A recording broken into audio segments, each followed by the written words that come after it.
My name's Nick DeVos and I'm a unit supervisor for the Australian Fauna Precinct at Taronga Zoo. Behind me is 42 acres of my property that is at potential risk. We've had fires within 10 kilometres from here, so by no means are we out of harm's way here. These bushfires understandably have had a huge impact on people. Working at the zoo, I'm an hour and a half away, so if there is a fire, I can't exactly be here instantly. So I've set up a series of irrigation sprinklers throughout the property that I can actually turn on from wherever I am, from my phone. What we don't often consider is how devastating it is for the wildlife, particularly for koalas, living at the top of the trees. They're obligate folivores, so they're living in the tops of the eucalypts.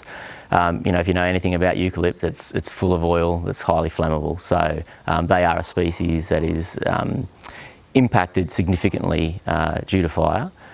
If we've had warning, so if the leaf cell of the tree starts to dry out, koalas will actually move to lower parts of the valleys, not because of a fire, but they need water in their leaves, and so they'll do that by default. If they have enough time, that can potentially protect small pockets of habitat for koalas.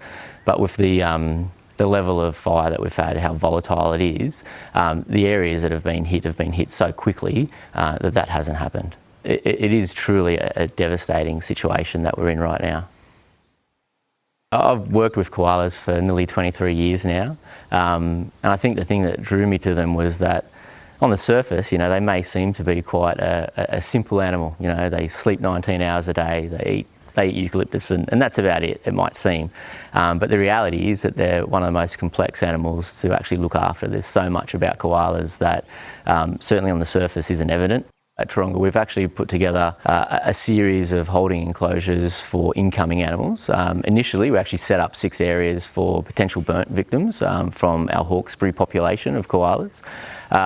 And what ended up happening is the weather changed, and Science for Wildlife were actually able to access a genetically critical population in the Canangra National Park.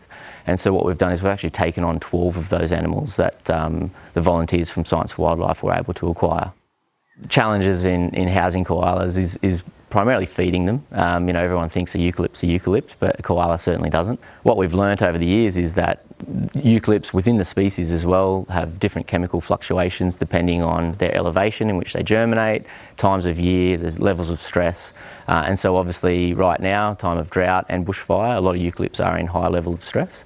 But the koalas that we've actually taken on from the Canangra region are actually at 1,100 metres elevation, so quite a substantial long way above the Sydney basin where we're actually acquiring most of the browse from. So what we've had to do is have a transitional period of acquiring browse from the locale that they came from, or at least as close as we could safely get to, and then progressively start to introduce species that we could acquire a little bit more locally. It comes with its challenges though, we're feeding each of these animals around about 5 branches that are about 1,800 long, so it's a lot of work, it's high resource, and so I've taken on the role of acquiring that. Previous roles that I was in before I am now, I actually used to cut leaf for koalas for 55 animals every day, so I've honed in the skill on identifying euc species, the ones that are appropriate for them at the right time, and the ability to actually access it as well. Today I'll actually go out and I'll cut around about 90 branches, so I'm not doing that in one spot. So what it means is that even when I'm not out collecting leaf, anytime I'm in the car, basically I drive sitting forward now because I'm constantly just on the scout for food, and I'll mark it to memory, and I'll go, I'll be coming back here day after next. I'll look at areas that I can see might be 2 to 3 weeks from being able to be harvested, and then again I'll just make note of that. So today I'll actually be heading down the hill to Mulgoa, and I'm hopeful to get a patch of Molokana there that the koalas that we've taken in and rescued have shown some really promising signs to accepting that.